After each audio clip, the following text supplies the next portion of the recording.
Hello, everyone, and welcome to the AI Arena stream. We are having great games today.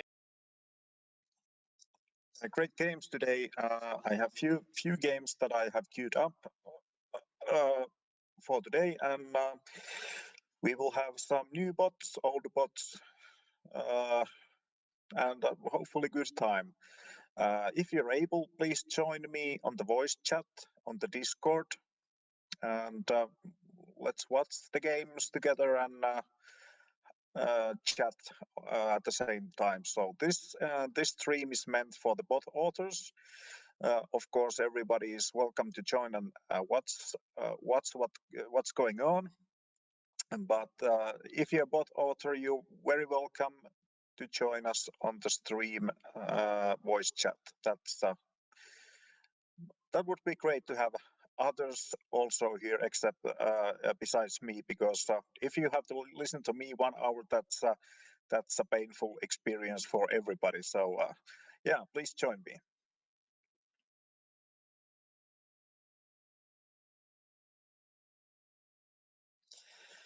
First things first, I will queue up a few games, so I don't have to do that later on, and probably we will have more people on the voice chat meanwhile.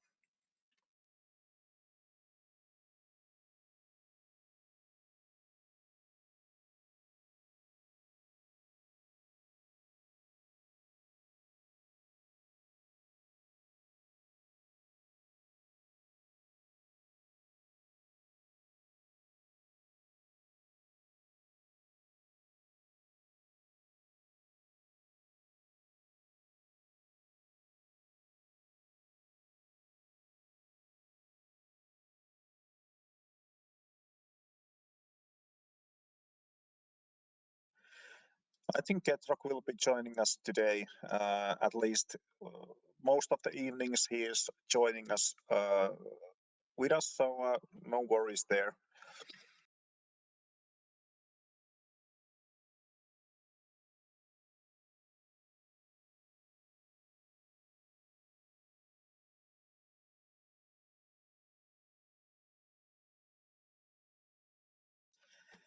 Hello, Jency, welcome to the stream.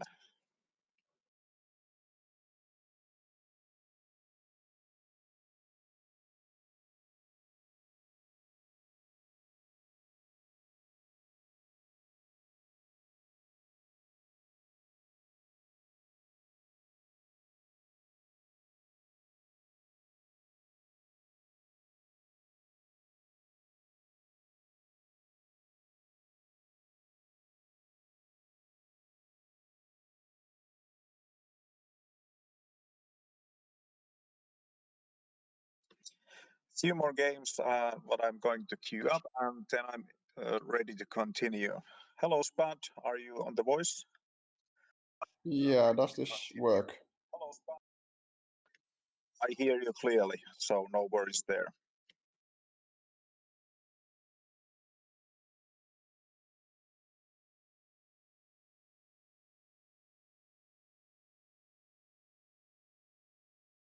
So is this one of the games you queued or not yet? I'm not completely sure yet. I will check once I get all the games queued up. First one should be Land versus Biobot 2. No. So not yet.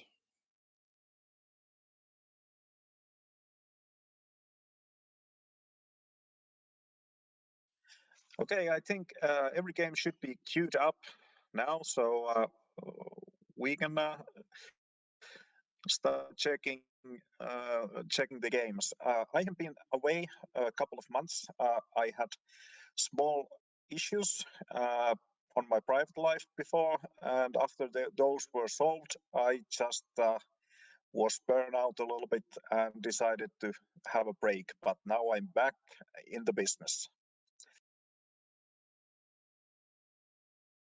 Yeah, that's good. The stream has been suffering a bit without your you doing it every week.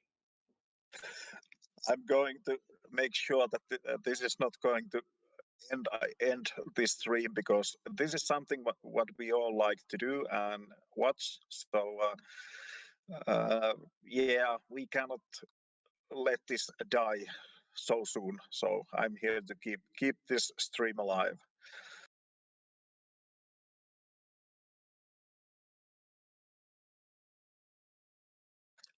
So Spud, Pro it's starting.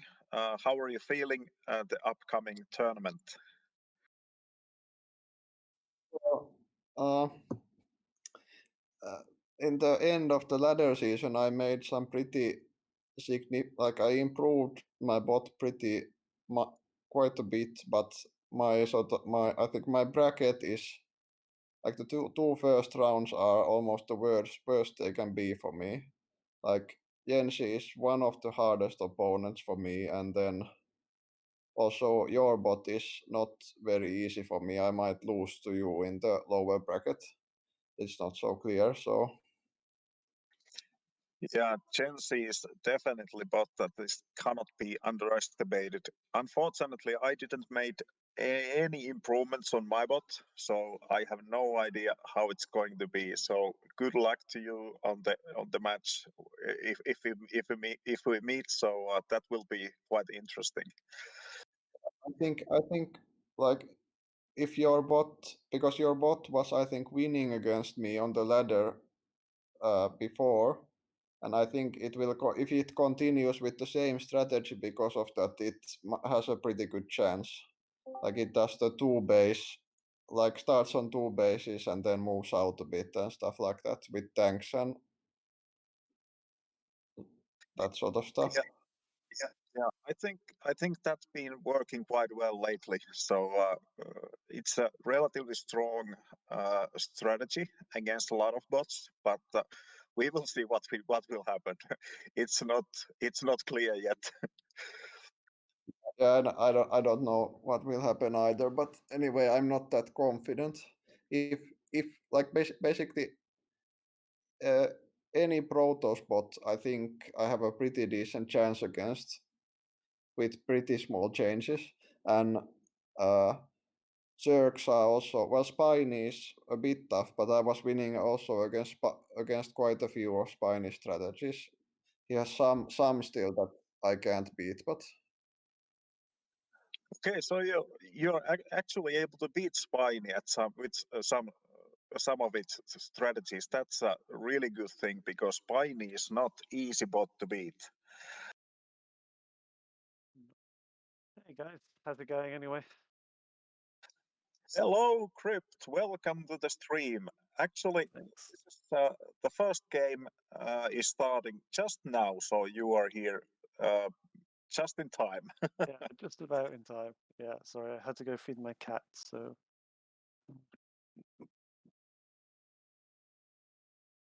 yeah. So how's everyone doing? We got a lot of good games tonight, I take it. We are going to have a great stream tonight. Just watch the robots, the first show, and that was absolutely great.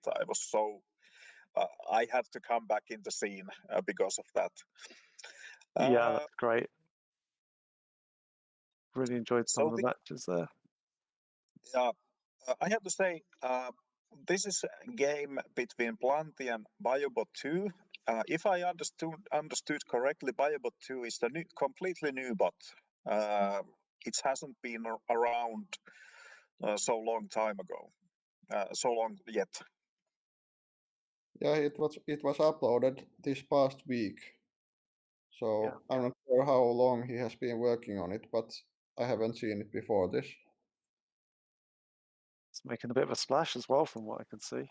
So Yeah, it's made with Sharpie and it has quite a few things already. So like it plays with bio and tanks and does reasonable things.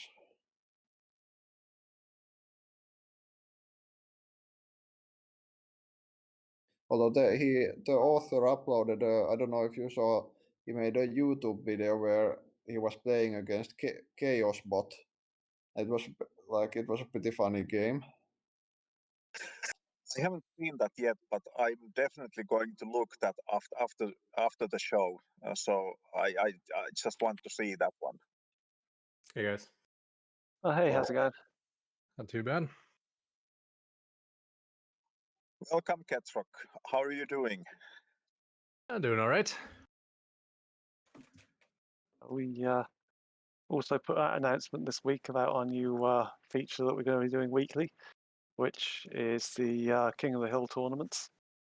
So that's probably going to be in 3 weeks' time. I think we're starting that, which is basically we invite the top 2 bots from the ladder to fight it out for the tournament of King of the Hill champion, and then each week another bot gets to face off against the champion and submit a bot. The interesting thing is that once you have a champion bot, you can't update it until it's beaten. So it does encourage snipes of the champion bot. However, you've got to think that if you do manage to beat the champion bot and get declared champion, that your bot then can't be updated, so it can't be a pure snipe. It's got to have some fun about it as well. Mm-hmm. Well, it doesn't matter if somebody beats Micro Machine. It doesn't matter if it loses to somebody else. Well, you say that, but like, it depends if you want to see your bot become champion for a long time. Like, it'll be fun anyway. It'll be interesting to see how it goes and what people develop for it. It'll be $10 a week for Raph and Unusual. Well, no, because like as soon as they're beaten, they can't be challenged again for another 10 weeks. So, or 10 editions. Yeah, we'll probably do it but weekly. the first part of that sentence. Yeah, sure. Look, every week we see Micro Machine beaten. Not in a best of 5. No, probably not. But I don't think. I really do like the idea of this format because it's something we haven't seen before, and we are able to actually see in depth 2 bots at a time. So I really like the idea. Yeah. I mean, the idea is we kind of get the authors on the show as well, and we kind of like go through each of the bots and, you know, sort of like go a bit more in depth about the strategies and everything, which should be fun. Yeah, that sounds great. I think like that's one thing that maybe is missing from Probots is great in many ways, but that's one thing that would be nice to have more sort of some authors themselves explaining some things maybe instead Yeah. of casters guessing.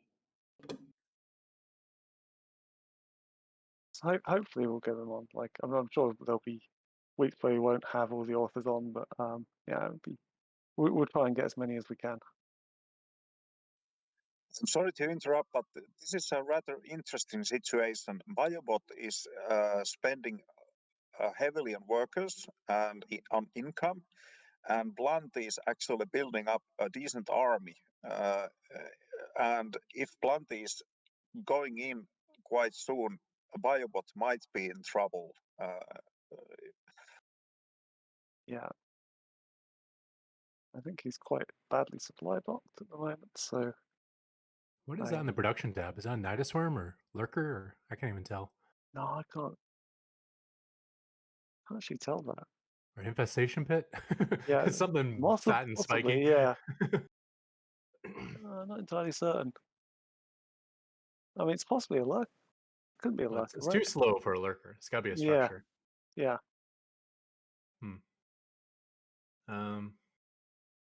Yeah, it was interesting he went to 5 hatcheries, but only had like 40 workers. But he's adding in a lot more drones now. Yeah. So Biobot's a So bot I when haven't seen before. Yeah, Biobot is a completely new one. It's using a Sharpie framework, so we can expect a lot from the bot, but we will see what's going to happen.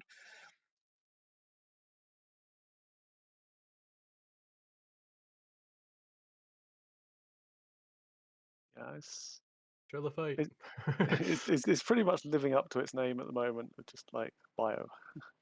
Oh, Yeah, Bio Medevac is extremely strong just versus just roaches, especially if you put tanks in the back. There's a lot of Reapers in there as well. Yeah, they don't do much, but they're Yeah. there. I mean, yeah, might as well use them.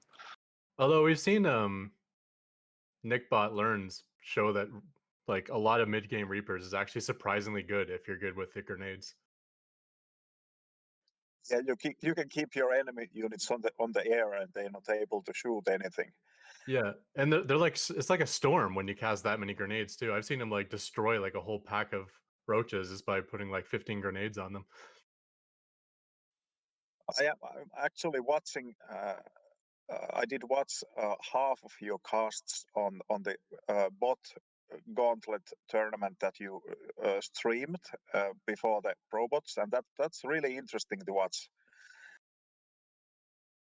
Yeah, I figure it's a good way to introduce new viewers to the bot scene, start their expectations low, and then also a good way to give some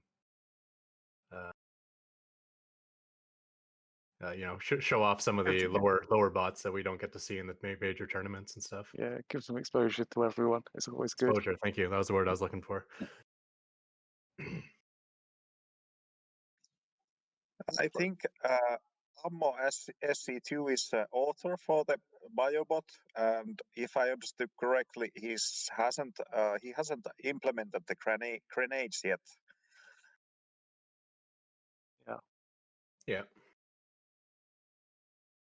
I mean, if he does that, then this is going to be really scary.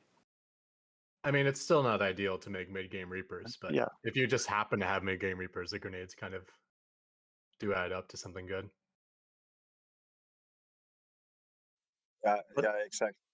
I'd love to see like a bot that just tries to bounce units all around the map, like just stick down a million Reapers and give them like a little bounce pads all the way along. Would be really fun. Or even with like a better version of that would be Ravager Biles. Instead of like doing it as a human does it and just spam out a whole bunch of biles every 15 seconds or so, if you can just always be like shooting like 1 or 2 biles at a time and just keeping the enemy like always like trying to dodge nonstop, never Yeah, fighting. you see, you were thinking more sort of actually tactical to win the game. I was just thinking it would be funny to see the units bounce all the way Okay. along the map. But Yeah. I mean, either one is good. Yeah. That's the reason I'm having one Reaper all the time, just to see the enemy units flying all over the place. Yeah. Well, they're good units to have, but yeah, probably not in the late game.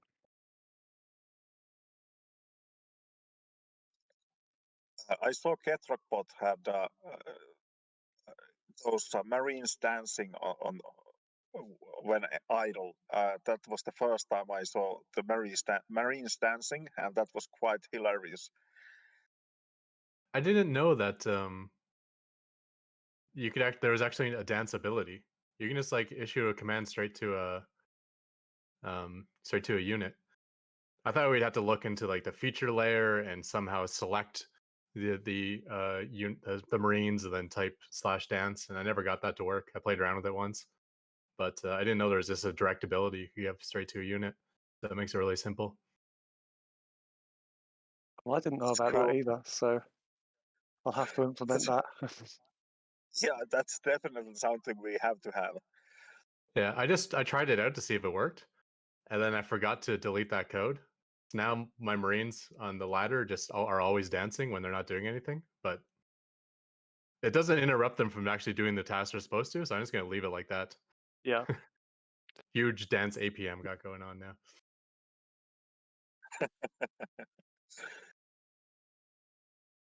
They are just using too much stimpaks, and they're so high that they are dancing all the time.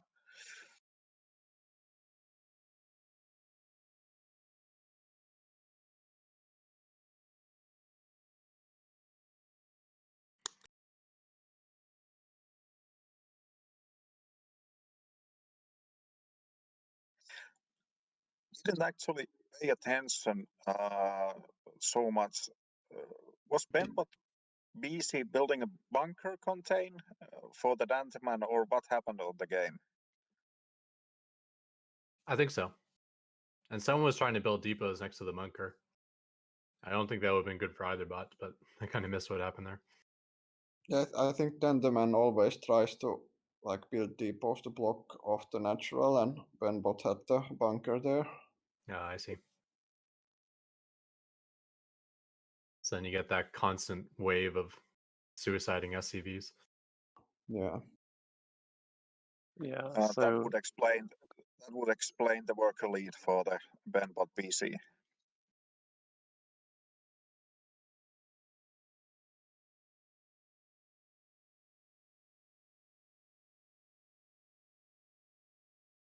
Yeah, bunker contains pretty strong in the bot meta. You can sometimes it just wins you the game, but it's really easy to do and it's really hard for the opponent to handle perfectly, where they don't like overcommit to breaking it or let it stay up for too long and fall behind. Actually, today was the first time I saw your bot doing the bunker contain against my bot. So I decided to queue up that also on the stream. Yeah, I'm actually surprised it did it versus your bot. I didn't think it was set up to do that, but I guess your bot must have beaten me with other strategies, so my bot switched to that one. It's something I've tried. I think I've used it in almost all my ProBot series to limited success. Okay. Was able to Yeah. snipe Micro Machine Yeah. with it. Spiny would break it instantly, so it wasn't too useful there. Are you planning to improve that strategy or concentrate to other strategies instead?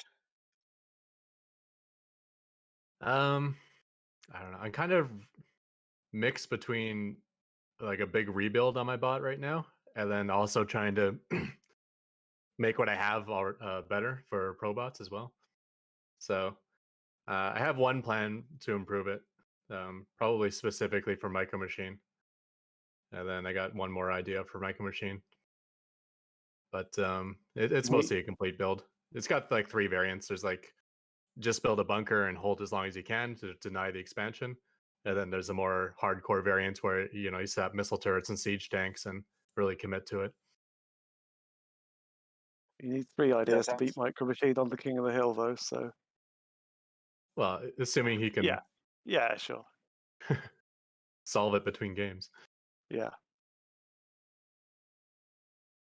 Well, anybody else but Micro Machine on the top of the hill, and I'm fine with it. I don't think like anyone's going to stay there for that long, to be honest, because it's just the way it works out with them being unable to update. Like people can see bugs, and people get the opportunity to do that. But the way it works is that you only go on the King of the Hill tournament if you actually request it. So there's no kind of like idea where people just leave the bot as it is. So they'll, if you don't want to take up your spot a particular week, then it will go to the next lowest competitor, and then you will be free to take up that spot any other time. So provided you stay in your position in the ladder, of course. Another option could be that your losses carry over from match to match. So if you like beat the first spot 3-1, then you start against the next spot 0-1. So 3 losses in total in your out. Yeah. I'm trying to think you gotta get a balance between, Micro Machine's the best spot and he should win all the time, but we don't want to have like 35 straight weeks of Micro Machine in the King of the I think Hill. it will It'll be. make it a little bit boring. I think if it gets to that stage, we can look at that. But I honestly don't think it will be. I think Yeah. I think there'll be bots that can beat him. I mean, there already is on ladder. There's bots that beat Micro Machine, and if you've got Yeah. time to design specific strategies against what he's doing, then yeah, it should be. I don't think he'll stay there forever, certainly. Yeah. But yeah, I mean, if it That's does kind of why I turn out, suggested though, because there are bots that can beat Micro Machine. So I can see Micro Machine eventually losing three times, but I'm not sure if there's any bots that can beat Micro Machine to best of 5. So like you said, it's going to have to be the fact that Micro Machine can't update and someone creating a snipe. Yeah. To knock him off. Yeah, I think so. Like Genzi's doing pretty good versus Micro Machine. He's winning maybe 30% of his matches against him. I've seen a couple of games from Spine that it's really impressive what it's doing against Micro Machine. So Yeah, I nice. think we have a quite decent chance to beat Micro Machine on the King of the Hill. Yeah. I guess we'll just have to think of it less about it being a King of the Hill and think of it more of being like a final boss fight. Who can knock off the the Micro Machine? Yeah. We'll just all keep I trying agree. taking stabs at it.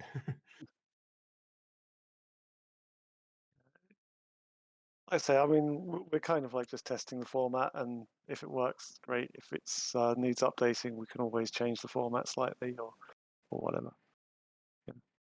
Yeah, of course we have to start from somewhere, but I really like the idea so that we can go in the depth to see what the bots are doing. Of course, we will see them on the pro bots and everything, but I think when we are having best of 5, we actually able to see what's going on. Yeah. Micro Machine is 2-man project. There's rough and unusual. So Yeah. I think only 2-man team at the moment. It's been going quite a long time though, so it's probably about the oldest bot there is still on the ladder, I think. Apart from additional pylons, maybe, but yeah, it's the old man of the scene. Yeah, actually, that's the bot that deserves the place at the King of the Hill. There's no doubt it. It just to keep the spirit up, we need to win that bot. Yeah, definitely. It should be fun. If I ever finish my rebuild on my bot, then I think I'll have a chance.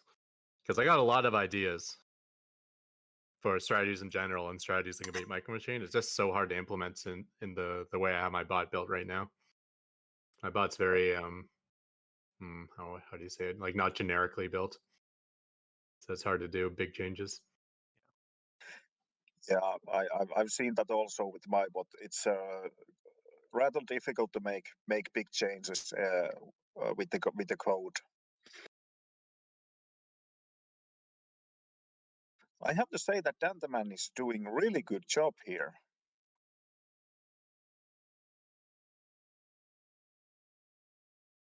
Yeah, I don't think he made Probots this year, but he's definitely one of the top Terrans. He had a streak where he was beating Micro Machine a bunch too, with his Cyclone play. That's fairly well locked down. Of course, those streaks don't last long when against Raph, who's Yeah. like always on top of updating. Yeah. Yeah, those two are really active when updating the bot. They made those tanks work really nicely, and a lot of improvements in let's say last 3 months. So they don't sleep at all. It seems like that.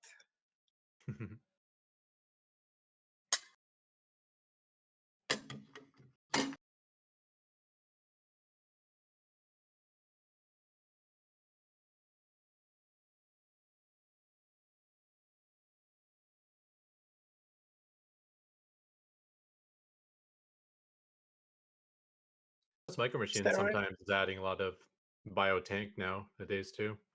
So he's actually growing in his tool set besides just mech units. I remember when he first started adding tanks, he started losing a few matches because that wasn't as refined as his other strategies, but that's not the case anymore.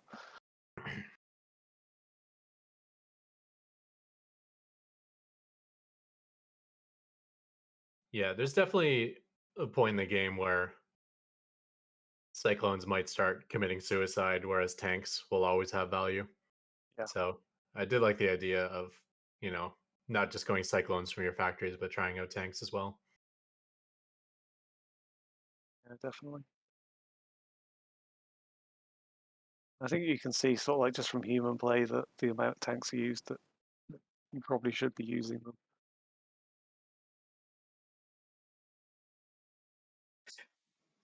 What I really admire for the Micro Machine, how fast they were able to implement those tanks and bio. It's not easy to program decent tank logic.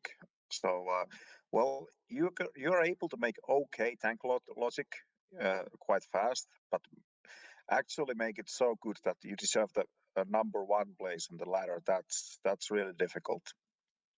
Yeah. Well, we can almost like see the stages it went through. Like initially, the tanks, they had basic micro of when to siege up and when to unsiege, but not much thought process of where they should be. So when you would originally make it, like you'd have a couple tanks wander across the map and try to win the game by themselves and just commit suicide. Um, Now they're much more positionally based. Like they're staying back, taking defensive positions until he's ready to move out with an army, and then he moves out with the cover of his army. So they went from just basic micro to to having smart decision making on attacking as well. Yeah, that's really difficult to make the decision making for the bots. For the humans, it's easy. You can actually see what you have to do. But for the Yeah. bots, oh man, how to program it? That's pain in the ass. And those cyclones just mopped up those Thors so quickly. That lock on with the Meg field accelerator is so strong. Let's say 10 minutes ago in the game, I was quite sure that Dandaman is going to lose this one. But now when we are looking what's going on, there's no chance that Benbot is getting back in the game after this beating. No. Well, Benbot is all like battle cruisers, mech, bunkers, planetaries. Basically, everything he makes is armored. And then Dan the Man went Mass Cyclone, which does double damage versus armored. So it was just he had the right composition to come back and overwhelm.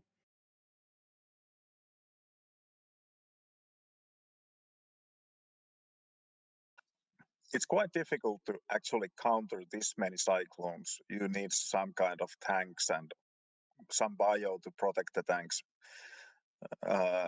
Because, well, cyclones are quite good in hands of bot.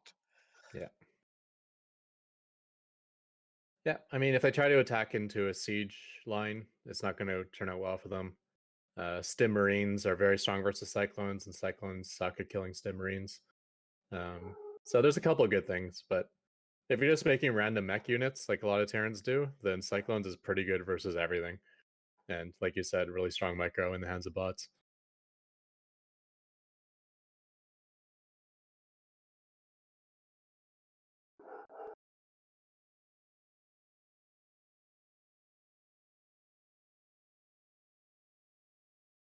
I think even if you're playing mech, it might make sense to just make some Marines when you're facing Mass Cyclone.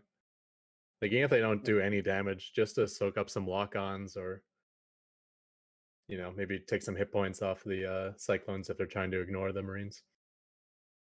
Yeah, I think you're completely right about that. The role for the Marines against Cyclone is just to take damage, not to deal damage. Yes. It's like, hey, you run in there and die. Yeah. Unless you're actually playing bio. Yeah. Like if you got stim and like you watch what Genzi does to the Mass Cyclone, he just walks right over it with his bio. But even if you have like no upgrades on your Marines, just making like one at a time just to kind of soak up hits is quite useful versus Cyclones. Because Cyclones just gun down everything. Planetaries, tanks, anything in the air.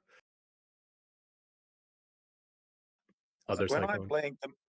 I'm playing the Mass Cyclone, I still upgrade the weapon, even though it's not upgrading the lock-on damage, but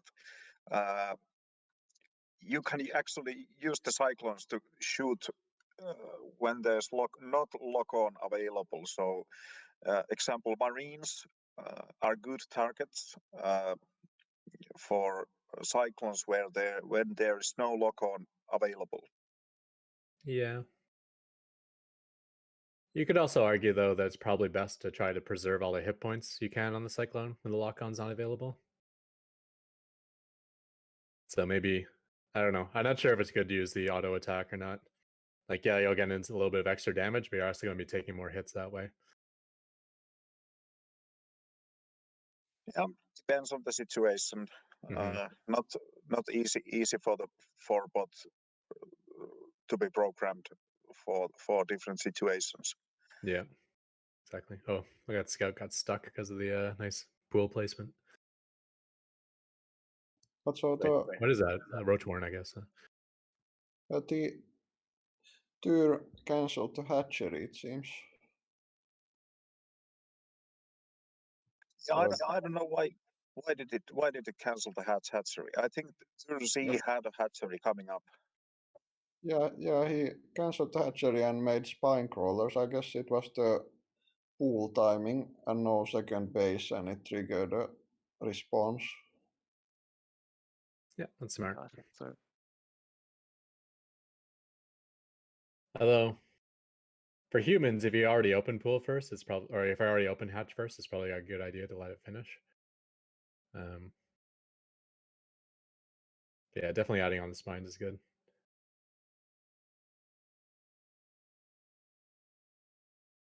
In this case, Spiney's so all in that canceling the hatchery is probably correct. I think this is a correct answer from Turzi to cancel the hatchery. But look at the burrowed roaches. This is so annoying to beat. He just needs to overseer there. I don't know if he knows to get one though. They're actually getting backed up anyways. I don't think they'll ever be able to walk past or kill the spines. Yeah. The thing is too, he had so many roaches burrowed there that his roaches were having trouble finding a spot to burrow. Because you can't burrow on top of one of your own roaches that's already burrowed. Which meant he was taking extra hits. Yeah, he's at the point now where they're able to get killed before they can burrow again. Sometimes at least. Okay, so you can't actually burrow 100 supply of roaches in one spot. No.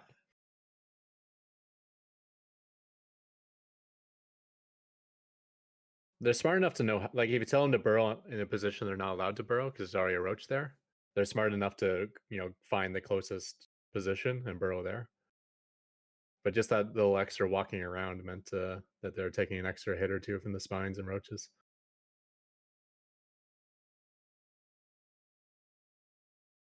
So this is kind of interesting because I guess if Tyr turns this into one base all in, he'll be all right.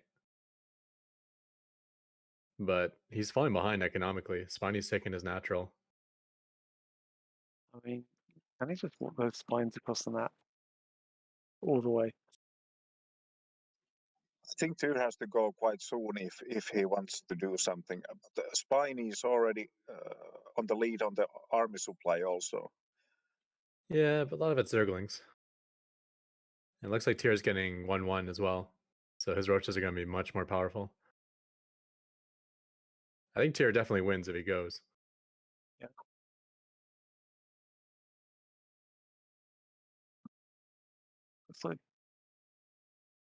Looks like he was trying to get his natural up a second ago. I don't know if he's Yeah, gonna there's a try bird that again. Zergling there. Oh, okay. Spiny has mastered the art of annoying your expansion spots. Oh yeah. Pooping Overlord Creep, burrowing Zerglings. And as soon as you kill Bro Zergling, like another one's there like in like 5 seconds to take its spot.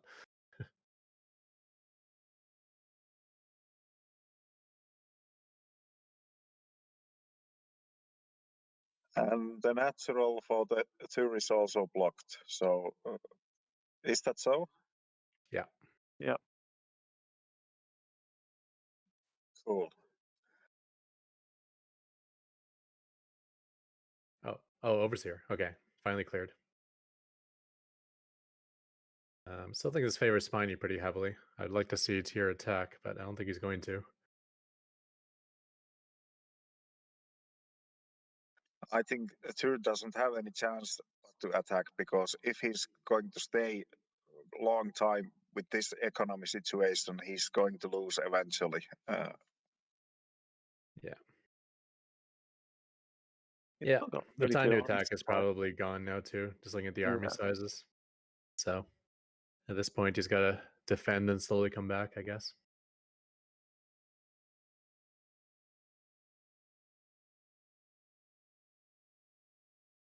Yeah, it's probably too late to go at this point. Spiny is making so many upgrades, but he definitely does have the economy for it.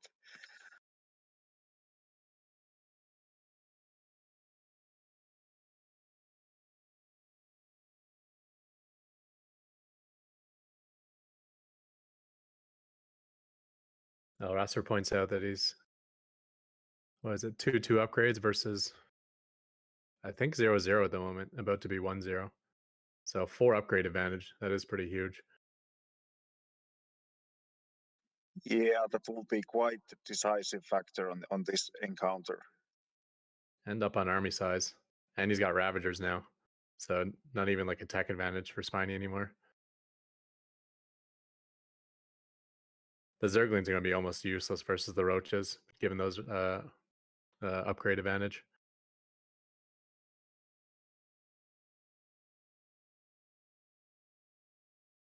Spiny Swarm is hosts taking even quite on a the production beating. tab.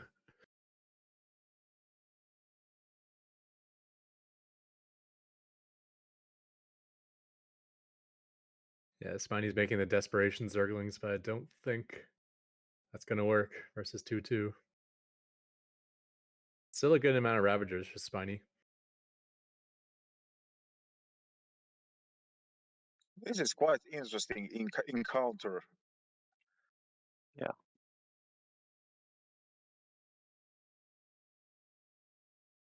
Good bile dodging by both sides.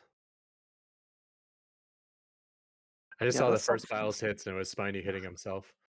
Yeah, that's something that's actually really difficult to do. I think there's actually more self hits than there are enemy hits. Yeah, Because every bot author thinks about the enemy attacks. Very few bot authors like consider their own attacks as a danger. If I see correctly, Tur is dodging his own biles also. Yeah, he might be. I saw Spiny hit himself in that tier.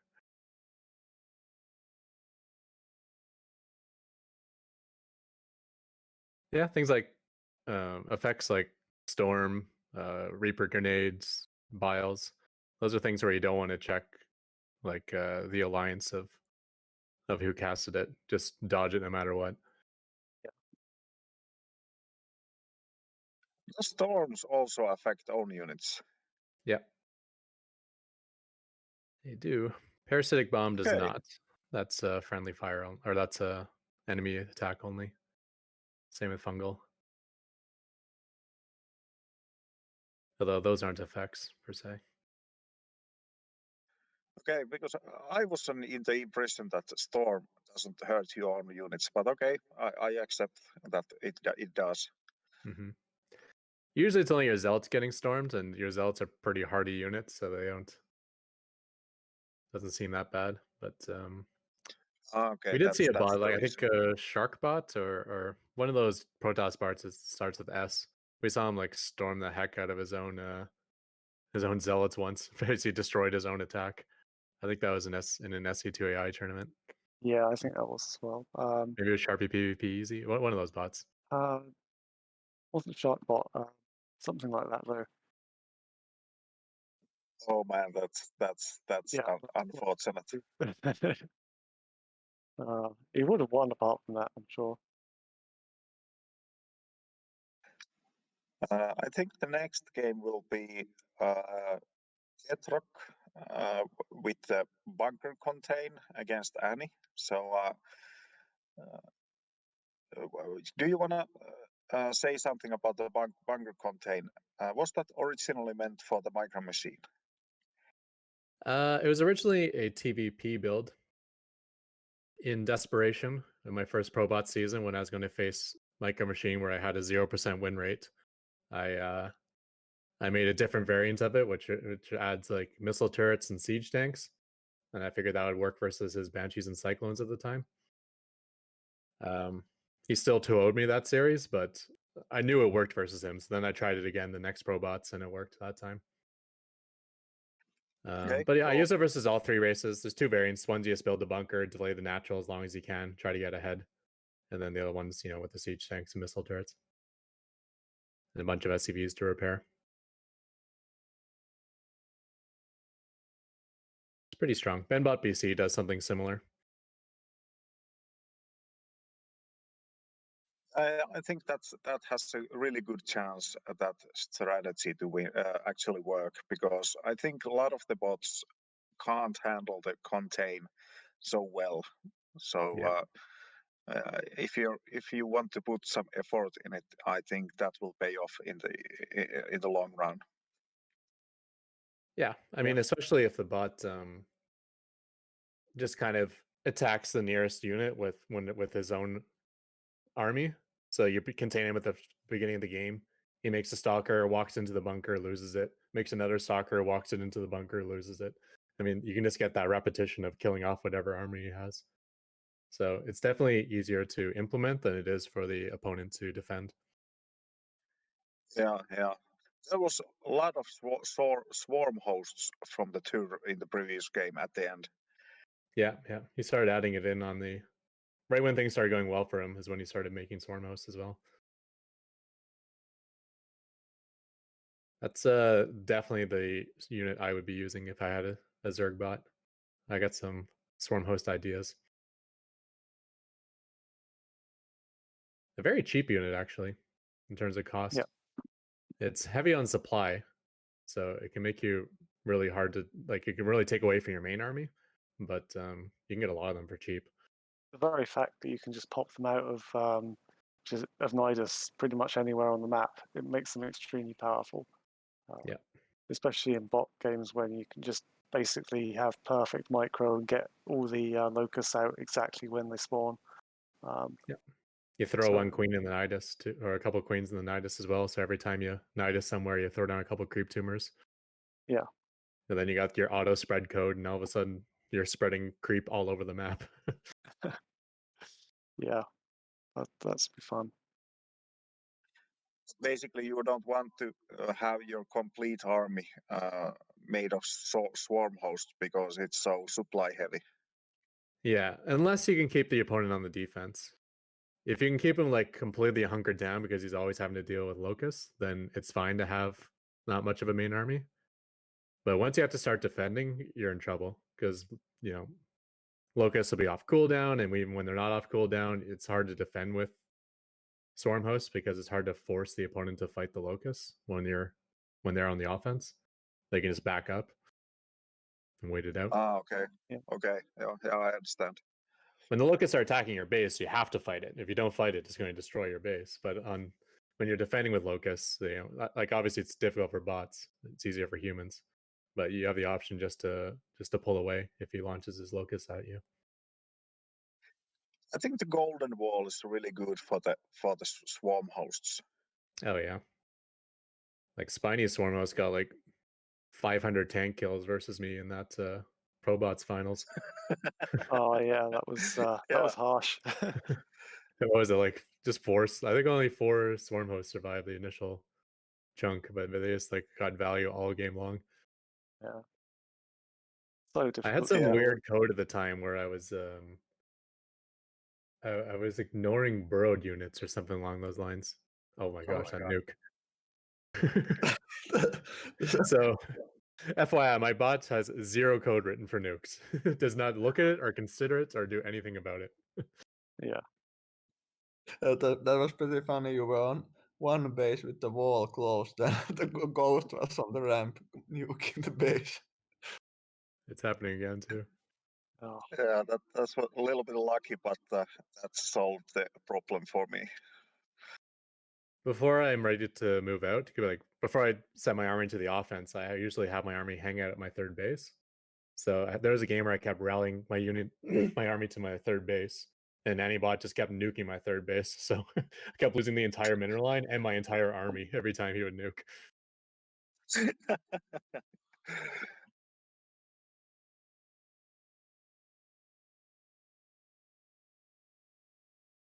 Actually, I might dodge nukes now. I think I look for the effect and I map it. but I don't even know how nukes work. Nukes wouldn't really be an effect, would they? I think I guess when it lands, it's probably an effect, but the uh, dot is like a unit. I don't even know. So I think it's the the dot would- same thing with the storm. So you can actually dodge it same way as you dodge the storm, and but once the dot goes away, you don't see the effect anymore. So you can actually walk your entire army under the nuke between the dot going away and the nuke hitting the ground. Like I think I just told my bot to dodge the effect, which I don't think will work because like what's the range of the dot? Like the effect is when the dot's on the ground, right? And is that the entire Yeah. range of the nuke, or is that just the range of the dot? Actually, I don't know, but I can check Yeah. after the stream and give you example how I do it. So it should not be difficult to do. But that's something you have to do Yeah. at some point. Yeah. guys, But I'm at gonna least have my to Marines are duck out. dancing. That's what really matters. Yeah, exactly. That's the main thing. Yeah, sorry guys, I'm gonna have to leave you. It's been fun. Thanks, Savlas, for organising again. Thanks everyone for coming. I will speak to you later. Yeah, see you, Crypt. Bye. Is Anybot in Sharpie? It's Python. Is your Anybot Sharpie? No, Anibot. Yes, it's a Python bot, Anibot, and it has a Sharpie framework at the background, but it's not basically using it at all. So only for Oh, the okay. real-time issues, I'm using the Sharpie framework. I see.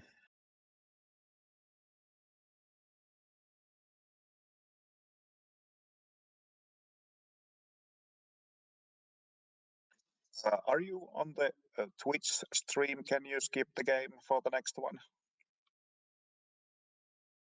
I just want to see it play out actually. See a Yeah, couple we can more do nukes. that. I was just interesting. Yeah. Okay, there it goes. I was actually just watching how my Banshees do versus Marines when they're detected. Just seeing how the micro is working out there. Because speed Banshees are still pretty quick compared to Marines, and they still range Marines. So if you get the micro just right, it can be effective still, even when detected. Yeah. I've been messing around with my army micro a lot. I got I set it up in a way where my army will like circle around and get behind the enemy army, so it like gets like a full surround with limited success. Sometimes it looks amazing, but sometimes I get behind the army and then he'll like push me into the back of his base and kill the entire army. I think I saw some video you shared on the YouTube probably against Yeah. Gen Z. That was absolutely nice to watch. Yeah. And this is again BioBot 2, the new bot, and that is using the Sharpie framework, and it's playing against Sharpened Edge, the father of the Sharpie framework. So this will be quite interesting game also. Yeah. Quite advanced for a new bot too. Like usually if we see a new bot called BioBot, what it does is makes a bunch of barracks and a bunch of Marines, and that's about it. But BioBot's been expanding a lot, getting a good macro game, upgrades, medevac, stim, combat shield. He makes a really scary looking bio army. And it should be able to walk right over a gateway army. So Sharpened Edge is going to need some higher tech to be able to deal with it. Yeah, this is like a Star Wars. Luke, I am your father, and then the arms flies away. But anyways, I think the Sharpie framework will definitely help making a new bot and making it more refined and faster. But actually, you have to be decent SC2 player or coder to actually make that work. So I think the author is doing quite a nice job here. So We will see definitely more of Biobot in the future, I think. Yeah. I mean, there's definitely some features in the Sharpie framework that I probably wouldn't want to use because I'd prefer to like write my own. But there's so many doing Java where there's nothing done for you. There's so many headaches I've had to go through where it would have been nice to just have whatever is built into Sharpie deal with it for me. Just like structure positioning and figuring out how to wall off your ramp. Yeah, I know Basic what you mean. micro. Yeah.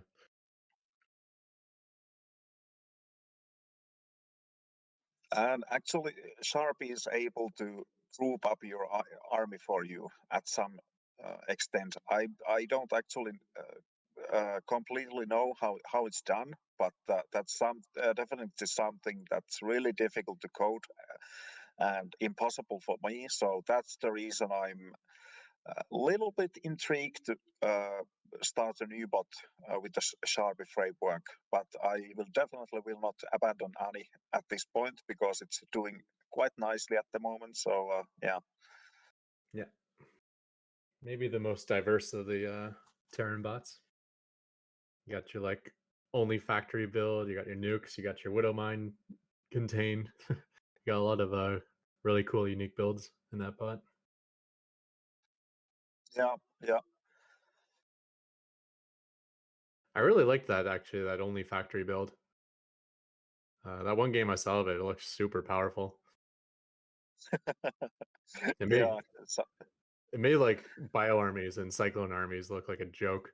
It's when you get that many tanks and Thors and Hellions, or whatever it was, tanks, Thors, and Widow Mines, something like that. For me, I like to try something not so orthodox.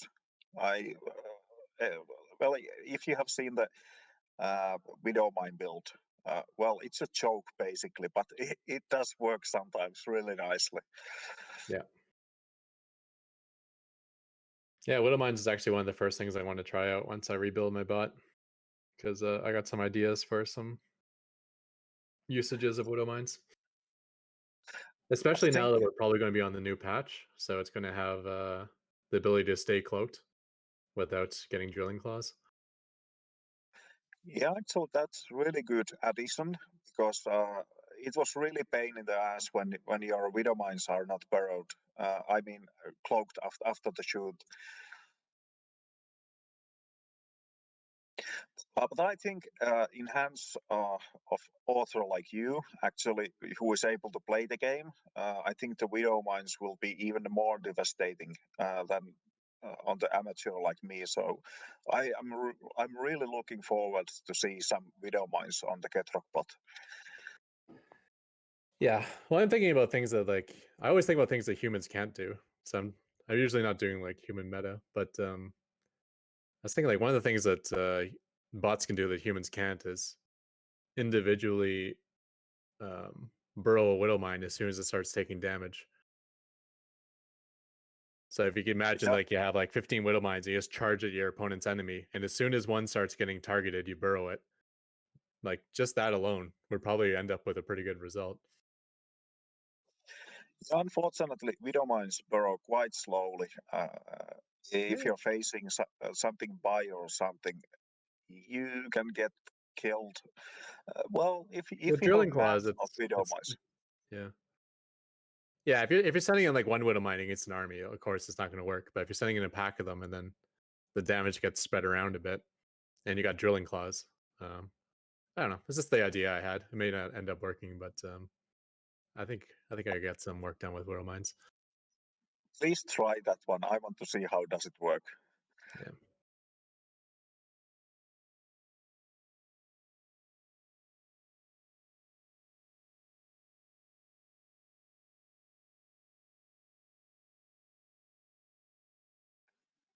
Tempests.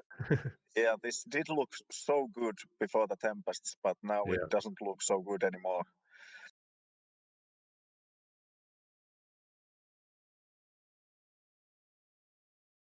And carrier behind them. So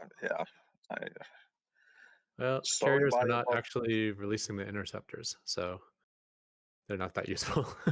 Oh, okay. So that might be a bug in Sharpenets.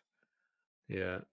Like I know with the Windows version, the carriers are a little bit bugged, and I know in general, there's the API doesn't give you enough information about the carrier to do the micro perfectly.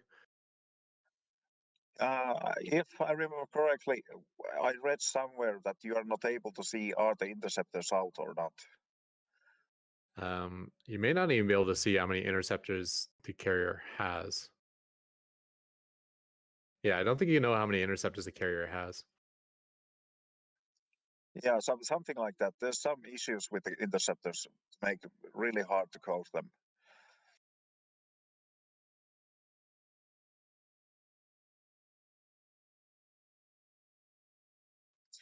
Yeah, those interceptors, I mean the carriers are just dead weight at the moment.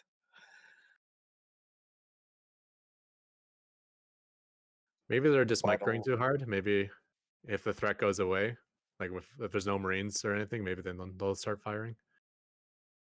Oh no, I see a couple interceptors getting launched. Okay, they're somewhat working. yeah, one or two maybe. Yeah, maybe you, Infi has to make just a move with the carriers before until they are fixed properly.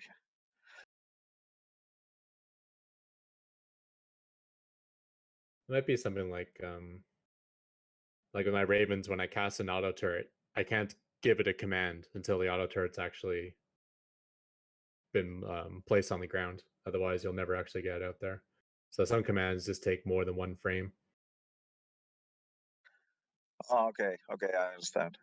So maybe with carriers, like once you give it an attack command, no microing it for like 12 frames or something like that. Yeah, to make sure that the interceptors actually go out. I think you're Yeah. correct.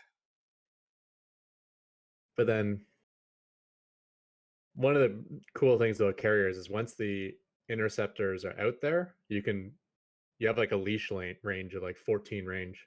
You can kind of back up like you do with cyclones, and then you can give new targets, and the interceptors will switch from target to target. So you can stay really far away with carriers. The only time you have to come in close is to actually launch the interceptors when they're inside the carrier.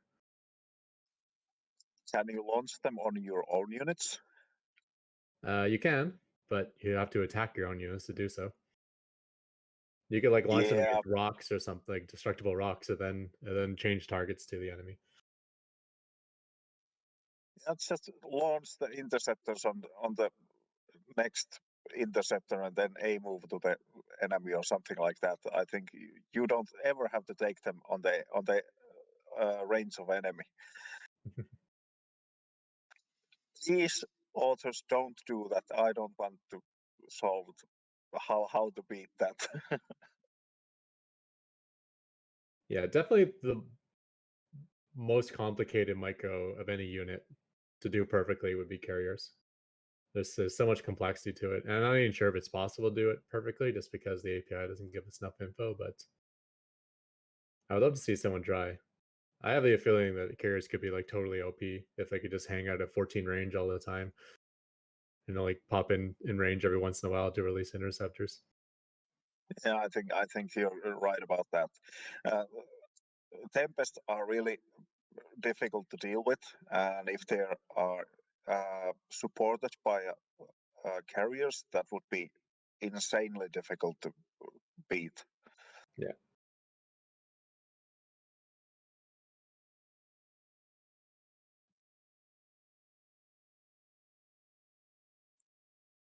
Yeah. At least for me, Reaper or Tempests are really difficult to deal with. But what makes them even more difficult is when there's other air units in the mix as well. So the decision making is very simple when it's only Tempest, but if you're diving into Void Rays or carriers as well, then that complicates the situation. Yeah, you're basically making suicide if you are diving on the back of carriers. So yeah, that's the same problem for me, and I don't know actually how to solve it, but yeah.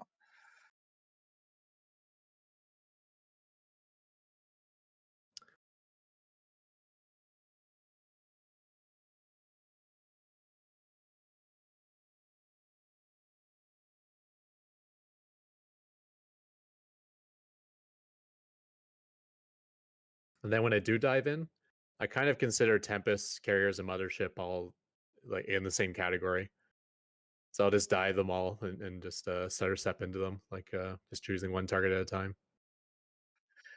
And then you forgot about the interceptors and other air units in the Yeah. area. But if you snipe the carrier, all of its interceptors immediately die. So Oh yeah, so Yeah. you don't have to. diving into carrier is obviously a little more dangerous than diving into Tempest, but it's still somewhat effective. What's the unit you would like to use against carrier if you are able to build a counter for the carriers? Is it the Marines or something? Yeah, Marines are super strong. Like not only is it really hard to max out on carriers because they're so expensive per supply, but if you launch like if you take like 10 carriers and you try to attack into like maxed out bio, the Stim Marines will like roast all the interceptors. Then you'll have a whole bunch of flying paperweights. Okay, And the okay, interceptors I only kill off understand. maybe like a quarter or a third of the Marines in the process. So like yeah, like Mass Hydra, Mass Marine is pretty good at just getting rid of the interceptor count.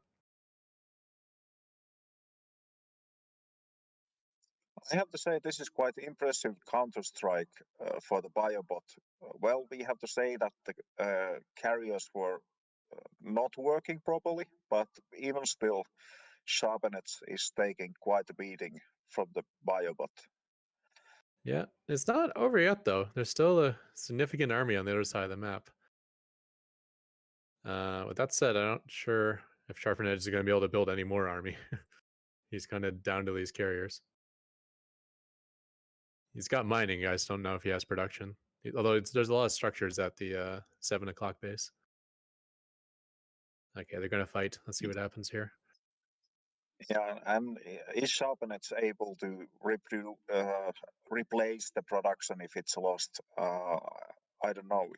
Has that been implemented on the Sharpenets? Well, I see a bunch of structures at his 7 o'clock base, so I think he's rebuilding there. If you look on the mini map,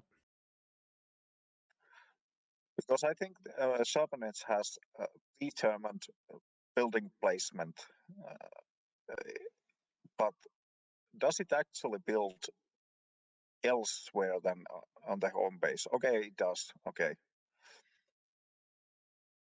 this would be nice to get those interceptors out now to fight with the cannons. Yeah, unfortunately, I think the carrier bug is costing Sharpened Edge here. Yeah, that did cost the game for the Sharpenets, unfortunately, this time. Even a couple of carriers going down. Oh man, he's got like 2 carriers like in deep red. Yeah. Yeah, But this is even over. still, Biobot did a good job anyways, even though it had some handicap against Sharpenets. But new bot, really brilliant. Yeah. Even with functional carriers, I'm not sure this game would have been over. That was a pretty strong counterattack, and we got a large income for Biobot. Yeah, I think so. Yeah. It would have been close, even with functional carriers, to put it that way.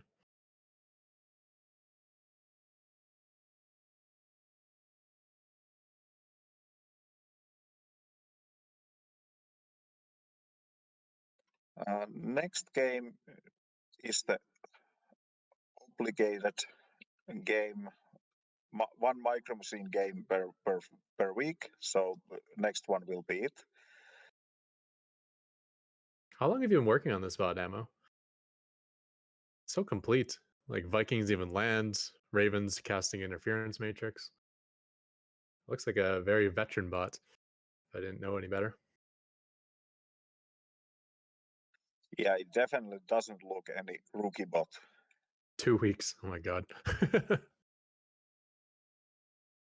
What the That fuck? says a lot for Sharpie and says a lot for Ammo.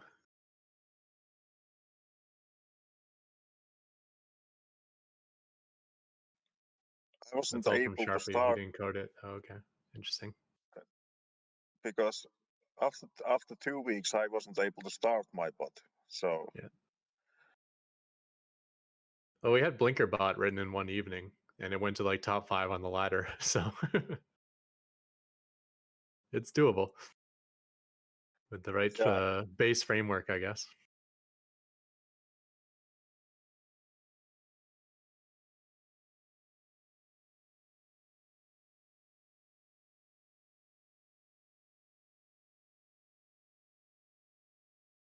Are we done with the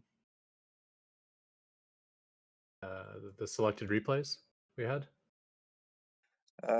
There's this one and one after that. So basically two replays left. So this is the one necessary Micro Machine game, and after that there's one game, Benbot BC versus Sharkbot. It's a Sharpened Edge. Yes, Sharpened Edge against Micro Machine. Well, Sharpened Edge has been updated recently. I thought Impy mostly abandoned that bot for the Harvester, but looks like there's some sort of update recently. Yeah, I was looking. It's a couple of days old, if I remember correctly, and I just wanted to see what's going on, and I saw this game, so I have to have this on the stream also. Well, I think maybe he updated it for the new maps, so it works or something. Yeah, that would make sense, I guess. But also, whenever the SC2 AI tournament was, Sharpened Edge was playing in that.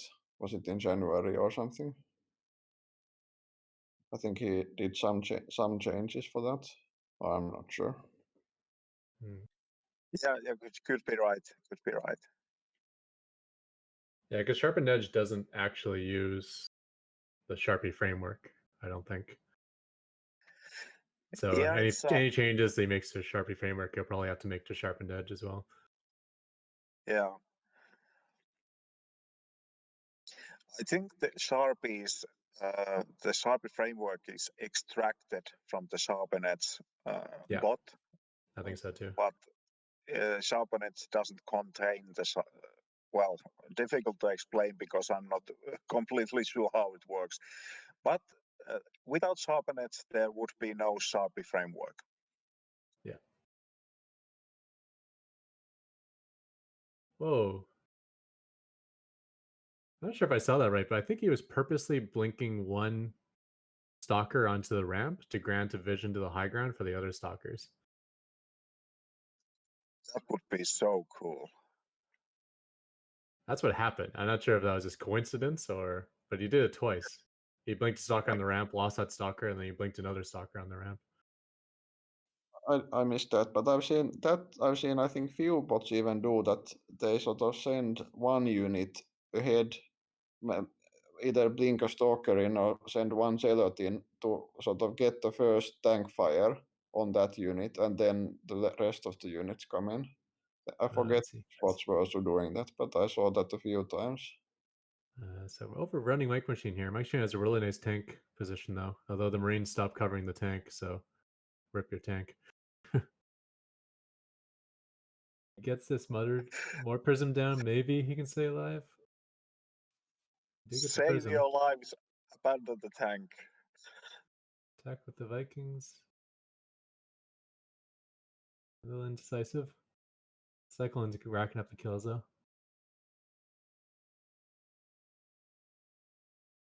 I think Micro Machine will survive for now. Now he is. We do see Sharpened Edge expanding in the background. And Micro Machine's SCVs are really trying to stay alive, which means they're not mining. So Yeah, maybe we won't see him stay alive. That Micro Machine does really well that like most bots don't do, that it sort of stay like, even if it has a difficult game, it sort of stays alive, that it keeps its units alive and the workers alive, and then it sort of manages to recover with the signal banshee or whatever. A lot of bots just die if they sort of get behind them. Yeah, and when we saw if you go back 1 minute, Micro Machine had a worker lead, like 1 minute backwards. Yep. Yeah, after he held that attack, he had enough workers left over to fully saturate his main base and to distance mine his natural. So good amount of workers. I think Straylock's SCV preservation's a little bit better than Micro Machines though. I noticed what he does is he only takes weak SCVs and tries to keep them safe. Any SCV that's on full health, he keeps it mining. So in a situation where there's a fight near his Okay. mineral line, he still has a lot of mining, but at the same time he's also keeping his workers alive. But I'm a little bit afraid that Micro Machine has bugged out because he's floating, well, almost 2,000 minerals and not Yep. building a second base. So I think Ralph and Unusual will be fixing this bug in next 24 hours, maybe. Yeah.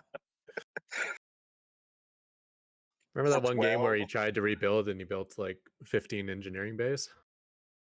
Now it looks like he's set to 0 engineering base and he's stuck. Yeah. He probably wants to. He's probably the next thing in his build queue is like a missile turret, and he can't do it. That's really unfortunate. Yeah, but I think even though Micro Machine was able to hold the first attack, it did break something from the code on the meanwhile. So that's really unfortunate. I'd be like, I want a game like this versus Meta AI, where my bot bugged out in a very similar way. But you get so much value out of the cloaked banshees, and you're still distance mining to other bases. You get a little bit of income.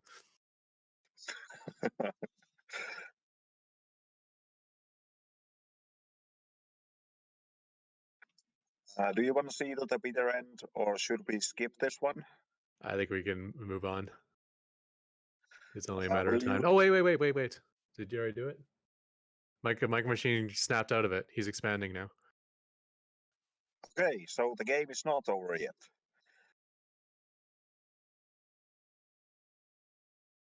I wonder what happened. Yeah. If Raph ends up watching this, I would suggest loading that replay right to the point where he's about to make that command center. Something happened to spark it.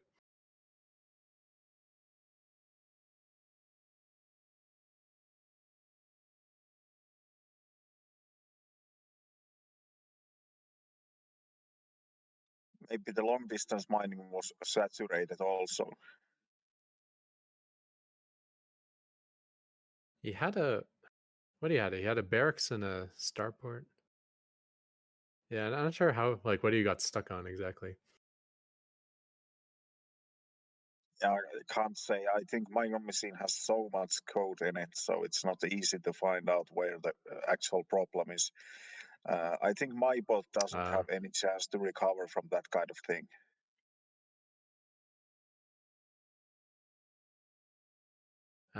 Yeah, I think my bot rebuilds perfectly. I don't think there's any flaws in it, except for the fact that it always tries to rebuild back in my main base again. So when I lose my main, I keep continually sending SCVs back to my main to rebuild. And 9 times out of 10, the Okay. enemy army is still there, and it doesn't work out well. But I've had games where I've had to rebuild from scratch, and it's smart enough to rebuild all the required tech structures and stuff. So I think my bot is able to survive if it loses its main because it's not hard coded building placement. So if I have a ninja base, I'm able to start from there, from the scratch. yeah.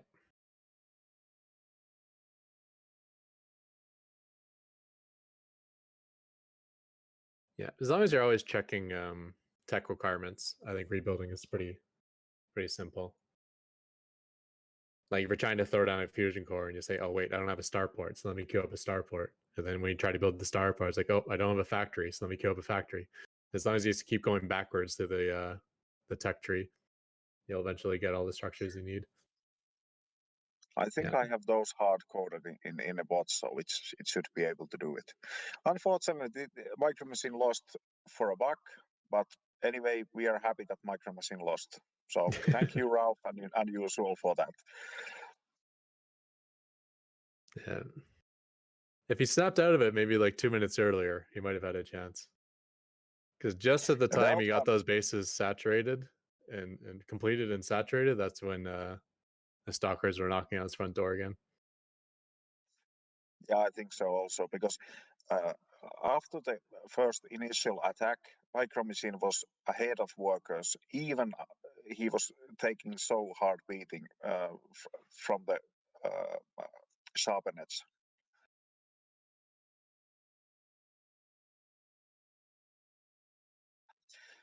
This is the final game. I don't remember why I decided to queue this up, but we will see.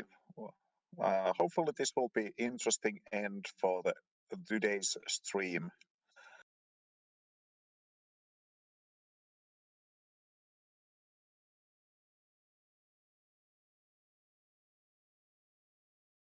Sharkbot is planning something.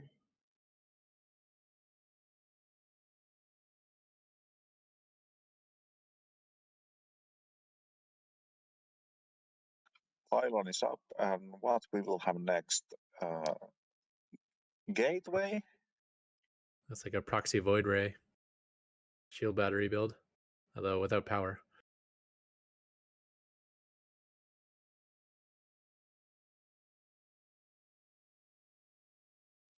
Unfortunately, Benbot was able to spot out this proxy.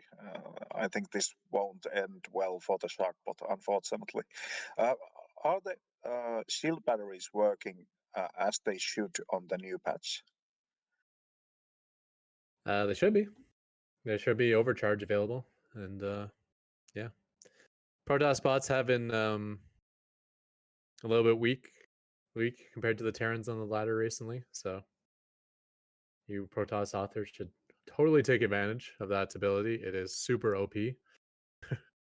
Overcharge a shield battery, like refills it to full while healing for free. It's super like 3 times the rate. Yeah, that's something that we have to be really worry about that feature, because I think humans are able to use it quite efficiently, and I think bots will be even more efficient with the overcharge. Yeah. Basically, if you take a fight in the overcharge, you're probably going to win the game. So other bots should be super scared of an overcharged battery, and Protoss bots need to create some decision making on when to overcharge a battery, because it is a global cooldown too. If you overcharge one battery, that means you can't overcharge any other battery again for however much period of time it is, 60 seconds or something. Okay, what kind of cooldown is there? Yeah, so it's a global cooldown. So if you overcharge one shield battery anywhere, then you can't overcharge any battery again for whatever the period of time is. I feel like it's 1 to 2 minutes, something like that. Yeah. Okay, so there has to be really good decision making on there. So okay, I understand now. So it's not impossible to encounter. Yeah. I mean, if you fight in a shield battery anytime in the early or mid game, you're going to lose really bad. Late game, the battery's not as relevant. Yeah. If you're going to fight in a battery, you gotta focus fire the battery over everything else. Kill the battery, and then continue the fight. But I would suggest, just if you see an overcharged battery, just retreat. If you can code that into your bot, it's probably almost always the right decision. Yeah, I understand. It will be interesting addition, and will change the bot scene a little bit. So I will be interested to see what's going to happen next. It'll be really good versus cheese. So basically, any cheese defense you have where you make multiple batteries, instead you can just make one, and then use the overcharge when needed. Yeah, or fill up all the bases and use the overcharge charge when needed. where it's most beneficial. Well, many applications for the overcharge anyway. Yeah. What else? Infested Terrans are gone. Although no one was really using Infested Terrans, even though they were crazy strong. It's a little bit shame that they are not a thing anymore. Yeah. It's a little, yeah. I don't know. I have mixed feelings about that. But that replacement spell the Infestors got probably isn't so useful.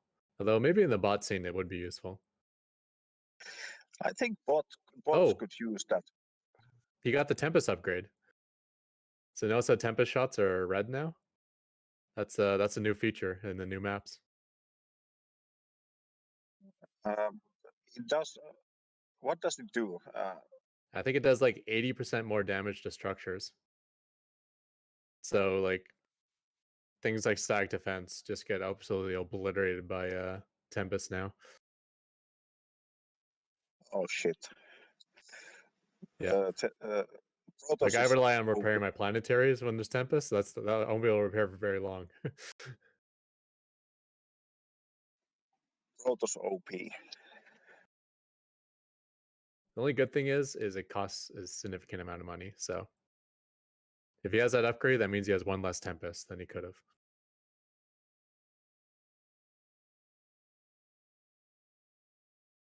Yeah, watch when he shoots that bunker.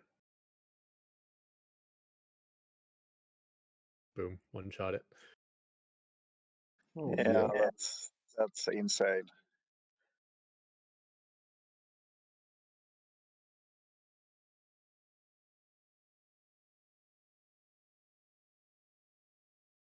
So what was the upgrade again? Is it just against buildings or? Just against buildings, yeah. But it's a big buff. I think it's like an 80% damage buff versus buildings. I think they did in the human scene because Zergs would just kind of set up positions with like tons of spore crawlers, and they would be able to. Then they had a huge advantage defending versus a late game Skytoss army. So they needed to give Protoss a way to kind of break through the spores. Do you know how much that upgrade costs? It's expensive. I think it's like 150 gas. So that's why I said it probably puts you like a Tempest behind. Hey, Drek. Hello. Hello, Drek. Nice to hear from you, and really excited for the new season for the Probots. Me too.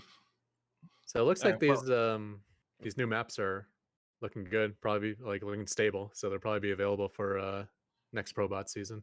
Yeah, I talked to Laddie about that, and he said as long as they, hold out, we 100% would include it into the next Probot season.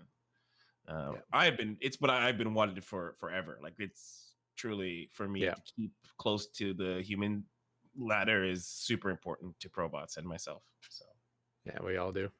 The problem is like the Windows version of the API has a whole bunch of bugs in it. And then the Linux version hasn't been updated for like 18 months or something. So we're stuck between like two poor decisions. But now, this is a really good solution. It's not exactly the latest patch, but it's super close to it. As long as the difference is not ground shaking, it should be fine. That's what's Scarlet important. I think Scarlet was able to implement like 95% of the patch.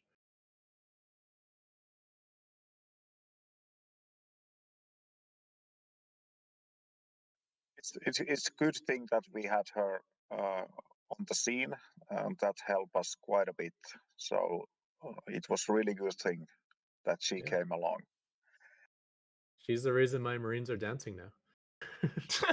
She opened my eyes about how to get the dance to work. Okay, so that's the most important thing. I would consider that the most important thing. Absolutely. Mm-hmm.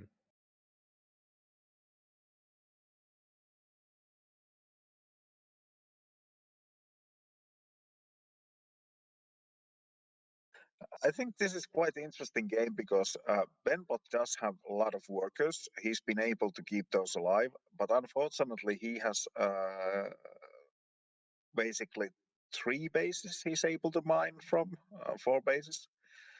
And Sharkbot definitely has some army lead, so I can't tell yet which one is going to win yet at this point of the game. Yeah, those tempests are all so low. There's like 5 of them that are deep in the red, but all surviving. It's funny, no matter how good they make Thors versus Tempest, they'll never be a good counter to Tempest. Just the fact that Tempest can stack up and all shoot at once, where Thors all get in each other's way. But Blizzard really wanted Thors to be the counter to Tempest, and we're seeing an example of it being tried here. Yeah, those Thors will just melt away from the front of the Tempest. They are good if you build a couple of Thors and back them up with the Vikings or something like that, but Thors themselves do not counter Tempests.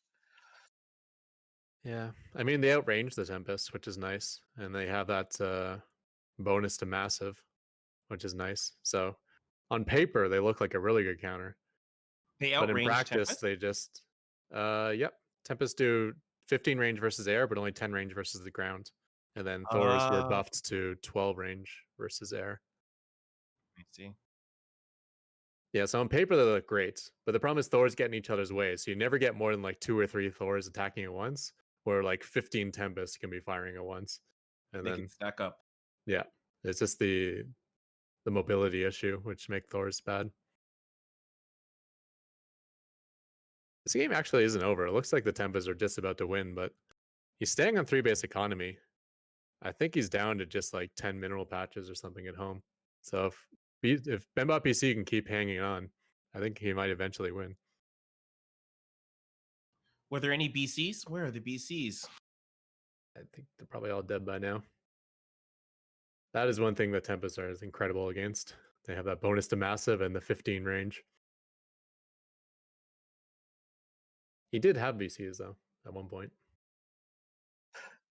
Benbot does have quite a way bigger income than Sharkbot at the moment, so Yeah, but not anymore. Just at this moment, I think the Tempest finally got on top of one of the bases and wiped out the mineral line.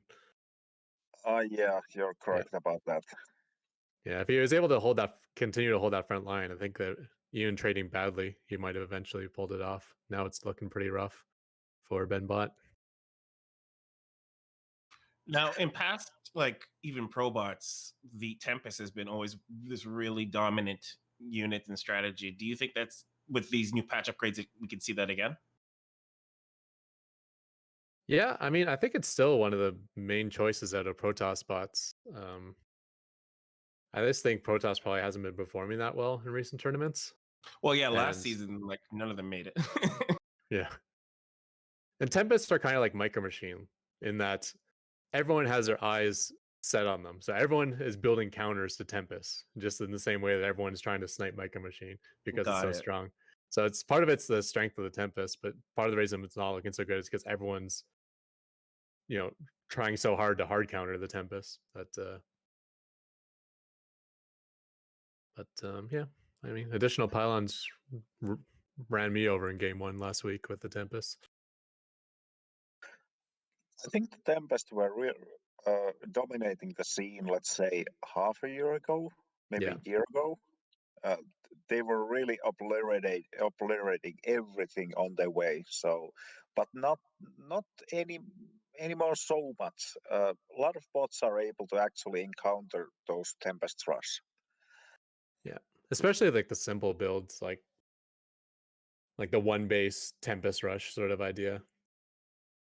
Yeah, we saw last time, like a year ago, like you said, Surveillance, like three-way lover and many bots just ran people over with Tempest. Like they just beelined it to it, and they would hold out on one base, and then Tempest come in, and they would win games pretty easily.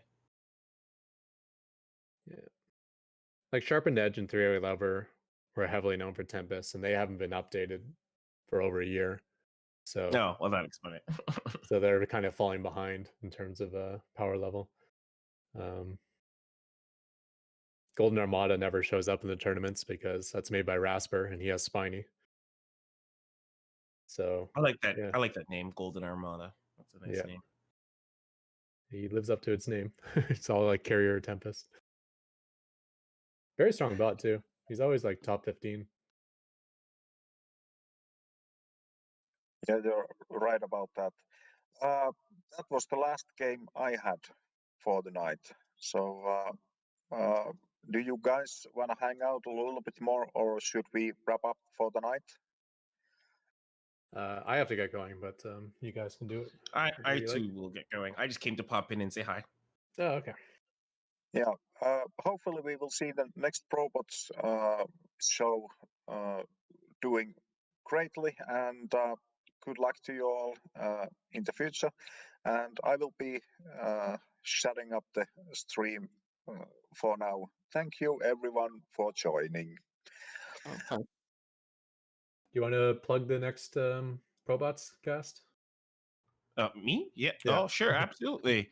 So, people, make sure you watch Probots 7:30 p.m. Eastern on ESChamp's YouTube.